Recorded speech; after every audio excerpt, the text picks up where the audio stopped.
9.530 crianças estão cadastradas para encontrar um novo lar ou uma nova família. Nesta série de reportagens, você vai ouvir histórias de quem vivencia alguma face da adoção, seja ela esperando ser adotada, pais que adotaram ou estão em fila de espera. E quais foram os sentimentos durante a jornada, além dos conflitos enfrentados. Hoje vamos falar um pouco sobre o panorama da adoção no Brasil e na região do Alto Tietê, e a adoção de bebês e crianças. Filhos do Coração. 9.530 é o número de crianças e adolescentes cadastrados à espera para serem adotados em todo o Brasil. No estado de São Paulo, o número é de 1.855. A adoção no Brasil é realizada desde 1916, quando foi inserida na legislação, mas ela foi feita de acordo com a cultura da época. Hoje a adoção pode ser feita por casais heterossexuais, homossexuais, solteiros, com filhos ou sem filhos.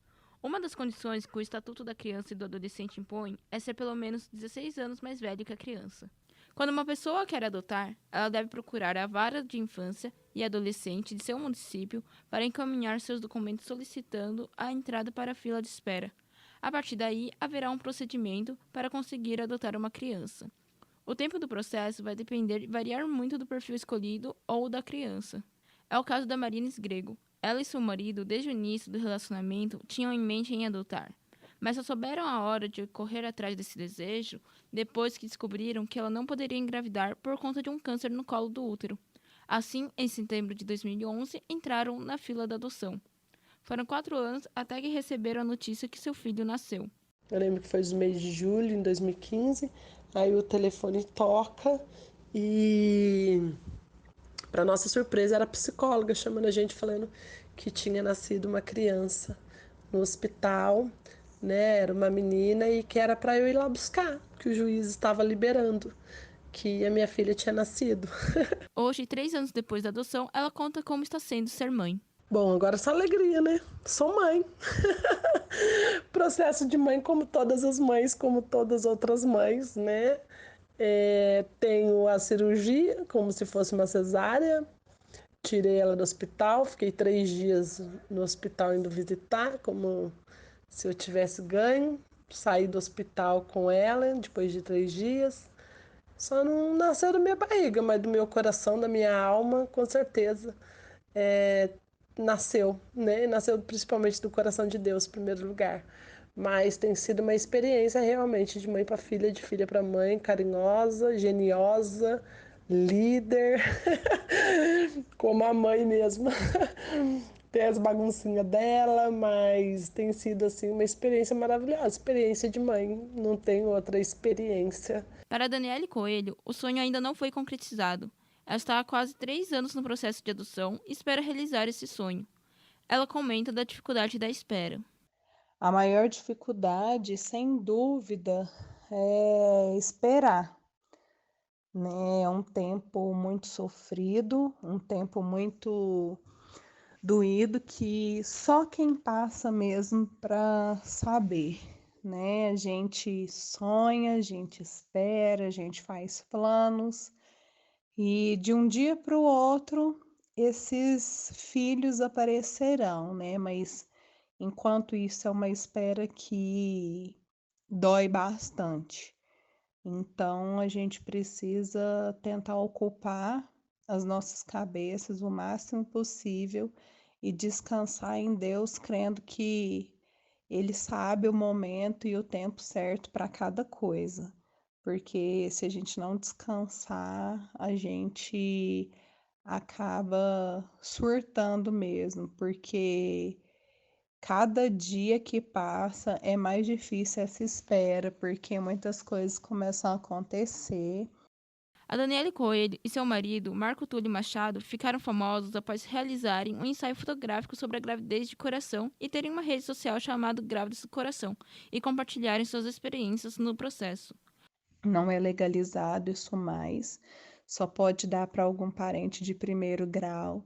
Então, assim, você ter que rejeitar uma criança e instruir essa pessoa a levar o filho, né, pro conselho tutelar ou até mesmo procurar antes dele nascer, já para deixá-la no hospital e nem criar nenhum vínculo, então isso é muito difícil, sabendo que ela tem aquilo que eu mais sonho e espero, né?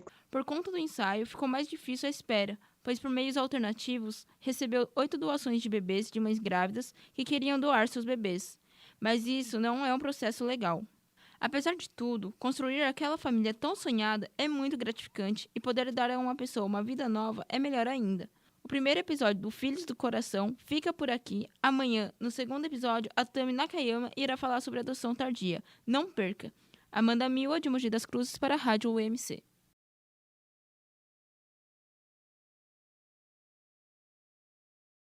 Começa agora mais um episódio da série Filhos do Coração. Filhos do Coração.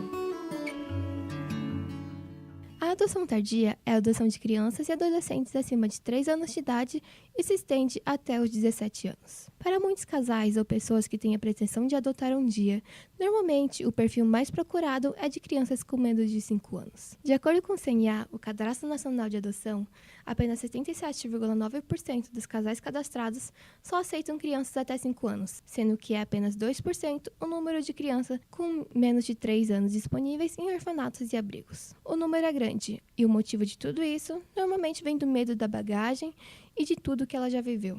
A dúvida do será que eu consigo é maior, mas de acordo com Joeverson Gonçalves Pereira, o amor é maior ainda. Joeverson Pereira, com a ex-esposa, adotaram 2 meninas, a Thalia com 12 anos e a Ingrid com 8 anos. As duas já cresceram e estão casadas, mas ele conta que foi como um amor à primeira vista. Ingrid foi a primeira.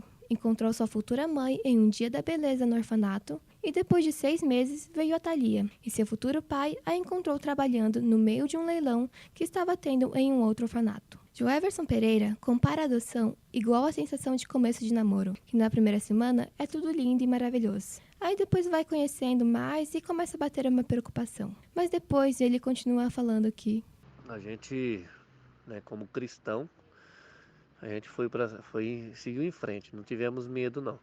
Porém houve preocupação, a gente falou assim, não, nós vamos educar, nós temos que cuidar, nós temos que direcionar, nós temos que fazer ela seguir o caminho, né? Então assim, nós tivemos essa preocupação, não que seria uma barreira, né? Que a família dela é drogado, ou que a família dela é pinguço, ou que a família dela é cachaceira. Não, esse tipo de coisa a gente não se preocupou não, porque aí era com a gente, né? A educação partiu da gente, apesar dela ter uma bagagem, mas a gente não teve esse medo, essa preocupação não. Para a doutora Luana Guimarães, presidente da Comissão dos Direitos Infanto-Juvenis da OAB e do Conselho Municipal de Direitos da Criança e do Adolescente de Mogi, comenta que a adoção de crianças e adolescentes mais velhos tem um número reduzido porque as pessoas em geral, elas romantizam muito o que é adotar uma criança, né? A pessoa ela tem N motivos, às vezes alguma frustração, o desejo de ser mãe muitas vezes é muito vinculado a um bebê ou a uma criança muito pequena.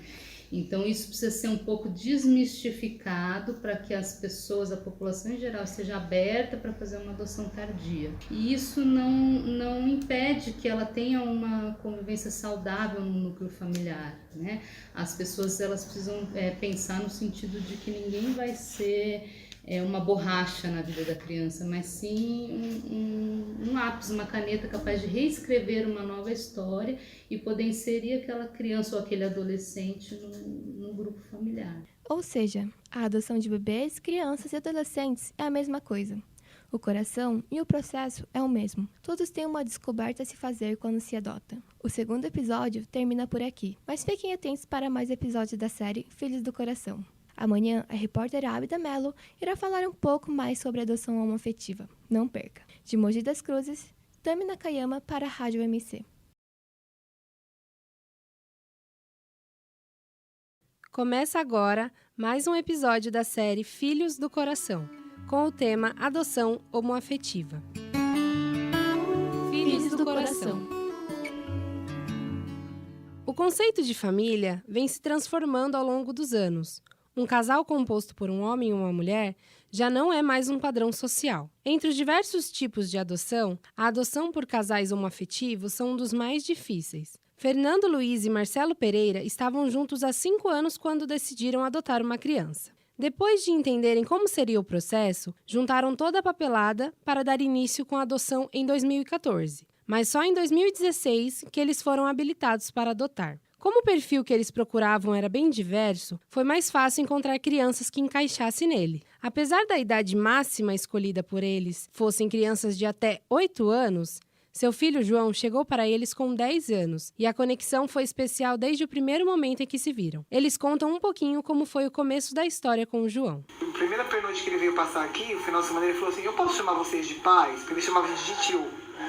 Posso chamar você de pai? Que vocês vão ser meu pai, né? Eu falei assim, vamos. Aí ele começou a chamar, a gente nunca impôs pra ele, ó, você tem que me chamar de pai, eu vou ser seu pai, ele que pediu. A gente chorou de alegria, ficamos super contentes. Isso foi em março de 2016, né, que saiu a guarda. Dia 16 de março de 2016. O maior obstáculo para esses casais, com certeza, é o preconceito pelo caminho. Mas o compromisso com o direito e com a ética, que incluam um lado social, é o fator importante, independente de sua sexualidade. Após 1 ano da adoção do João, eles procuraram o fórum novamente, mas agora o perfil era adotar de 1 a 3 crianças. Quando chegou para eles 3 irmãos, o medo de não conseguir dar conta física e financeiramente de mais 3 filhos foi quase um obstáculo, mas não foi motivo para desistir. Assim que souberam que as crianças poderiam se separar, eles os conheceram. E a conexão não foi diferente do João. Eles sabiam que era para ser. Christopher, Kiara e Camille chegaram para a família ficar ainda mais completa. Para as crianças, ter 2 pais homossexuais não é e nunca foi problema para eles, e que têm orgulho dos pais que têm. O João sempre teve orgulho de falar, sim, meus pais são gays, são 2 homens, pelo menos eu vou ter quem me ama e quem cuide de mim. A família tá completa. Agora somos nós 6. Eles gostam de mim e eu amo eles. Eu sinto muita alegria na família que eu tenho. Lembre-se sempre que adotar é dar amor, carinho, proteção, educação e tudo o que é necessário para o bom desenvolvimento da criança. A adoção de um filho tem um significado muito especial, que vai além da sexualidade, porque só o amor importa. No próximo episódio, a repórter Tami Nakayama vai falar sobre um assunto não muito comentado no meio da adoção, o desligamento dos órfãos quando eles completam 18 anos. De Mogi das Cruzes, Abda Mello, para a Rádio MC. Só falaram que quando eu estava com 14, só falaram para mim, ó, se prepara quando você tiver 17, 18 anos, você já é dona do seu nariz, você vai, né? Começa agora mais um episódio da série Filhos do Coração. Hoje vamos falar um pouco sobre um assunto não muito comentado no meio da adoção, o desligamento institucional dos acolhidos quando completam 18 anos. Filhos do Coração. Para alguns, completar 18 anos significa liberdade por já poder dirigir ou beber bebidas alcoólicas. Mas, infelizmente, para muitos órfãos, essa realidade não é a mesma. Você viu em outro episódio da série que na adoção tardia, apenas 77,79% dos casais cadastrados no CNA, que é o Cadastro Nacional de Adoção, só aceitam crianças até 5 anos. E no caso dos adolescentes, apenas 0,4% dos casais aceitam adotar alguém acima de 12 anos. De acordo com a Lei nº 12.010, artigo 36 de 2009, a tutela será deferida nos termos de lei civil à pessoa de até 18 anos incompletos. Ou seja, 18 anos para os que estão no abrigo pode significar abandono. A secretária-geral da OAB de Mogi das Cruzes, Rosana Pierosetti, explica mais sobre como a lei enxerga esse desligamento. Você está com 19 anos, você tem condições de já ir morar sozinha e se cuidar e se sustentar? Não tem. Agora, você imagina um adolescente que sai de um acolhimento. Ele não pode permanecer no acolhimento. Ele não pode, porque assim, a partir do dia que ele faz 18 anos, para o sistema do poder público lá que mantém essa instituição, você tem uma vaga agora. Você já tem uma vaga. E existe uma fila enorme de crianças para serem acolhidas, que não pode ser acolhida porque nós estamos com a vaga que é 20. Cada abrigo são 20. Até 20 a criança e adolescente. Quando aquele adolescente faz 18, você já tem 19 crianças, então você tem uma vaga. Se você não E ele tendo 18 anos, ele já nem pode ficar no acolhimento. O acolhimento é só criança e adolescente. Para a lei, para todo mundo, que ele já é um homem que fez 18 anos, não pode ficar mais ali. Wanda Moraes, hoje com 56 anos e 6 filhos, conta que foi com seus 14 anos que sua história com o orfanato começou, onde foi abandonada pela mãe e separada de seus 7 irmãos. E que quando completou 18 anos, sua história não mudou muito comparada de muitos órfãos com a mesma idade. Ao perguntar se quando estava lá ela recebeu algum direcionamento da assistência social ou de alguma tia quando saísse do orfanato, ela declara: Fiquei preocupada, né? Porque eu não conhecia o mundão lá fora. Tanto é que, como eu não conhecia o mundão lá fora, a primeira vez quando eu conheci um rapaz já foi pra namorar, já foi pra casar. E eu já fiz isso pra não me sentir assim sozinha, né? Pra ter alguém assim pra me apoiar. Hoje, o Brasil está com um projeto em rigor, as repúblicas, as quais são uma chance para aqueles que saíram dos orfanatos quando completaram 18 anos. As repúblicas são como uma espécie de segunda chance, onde os órfãos têm uma oportunidade de começar a trabalhar e arranjar um emprego, mas muitos não aceitam esse caminho. Amanhã, no próximo episódio, a repórter Ábida Mello irá falar também sobre um assunto não muito discutido no meio da adoção, a devolução dos órfãos aos abrigos. De Mogi das Cruzes, Tami Nakayama para a Rádio MC. Nesse episódio, iremos falar sobre um tema não muito comentado no meio da adoção, a devolução. Começa agora mais um episódio da série Filhos do Coração. Filhos do Coração. A devolução de crianças e adolescentes é uma ação que infelizmente acontece mais do que se imagina. Desistir de uma adoção é permitido durante o estágio de convivência, fase que dura 30 dias, e é quando o adotante detém a guarda provisória, mas que o processo ainda não foi concluído. Em termos legais, a adoção depois de concluída não tem volta. Então, para que não haja arrependimento tanto da parte do adotante quanto da criança, o Estatuto da Criança e do Adolescente prevê um período mínimo de adaptação, estabelecendo um contato entre eles. Há alguns casos que acontecem a devolução depois desse período, mas é raro. Renata Vieira sempre pensou em adotar. Depois de um tempo casada, ela e o marido decidiram que era hora de ir atrás dessa realização. Assim que entraram para o Cadastro Nacional de Adoção, já receberam a notícia que havia 2 crianças. Não era o perfil deles escolhidos, mas que estavam disponíveis e poderia conhecê-los. Renata conta como foi o processo de conhecer as crianças. E no meio do processo de que a gente estava conhecendo as crianças, nós descobrimos que na verdade, eles eram em 10 irmãos, só que ali naquele abrigo só estavam 3. Então tinha uma menina de 12, um menino de 10 e um menino de 9. Para a adoção, estavam disponíveis só os 2 mais velhos, mas o mais novo chorava muito e pedia para que pudesse passear com eles. Com isso, Renata conversou com a psicóloga se havia chance de ele ser adotado também, para que não precisasse se separar dos irmãos. Nesta fase de convivência, a menina de 12 anos não quis mais ser adotada, então ela acabou ficando só com os 2 meninos. O menino mais novo, de 9 anos, era conhecido por ter um comportamento complicado, por já ter sido adotado e devolvido ao abrigo. E o de 10 anos era a criança que seria mais fácil de lidar. Ela conta que, como o processo foi muito rápido, o casal acabou não percebendo que algo estava errado. Então nós entramos no Cadastro Nacional de Adoção dia 8 de setembro. Quando foi no final de outubro do mesmo ano, as crianças já estavam visitando o nosso lar, né? Então, assim, cerca de 1 mês e pouco, eles já estavam vindo para nossa casa. Quando foi no início de dezembro, eu já estava com a guarda do mais velho. Quando foi em janeiro, já saiu a guarda do mais novo. Então, assim, né, nós estávamos em setembro, né, outubro, novembro, dezembro, janeiro, em 4 meses, tudo isso aconteceu.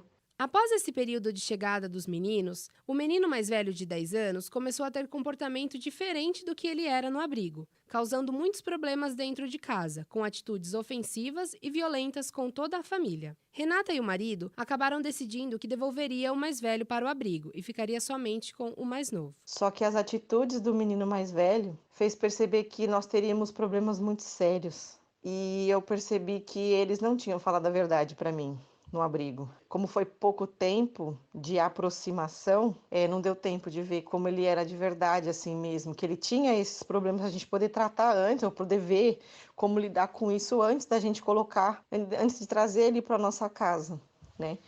E isso não foi possível. No dia da audiência, o juiz do caso não autorizou que eles ficassem com o mais novo, dizendo que eles não podiam separar os irmãos, tirando também o mais novo deles. Tentei pelas vias legais e a experiência foi muito dolorosa. Foi muito difícil, foi dilaceradora, na verdade.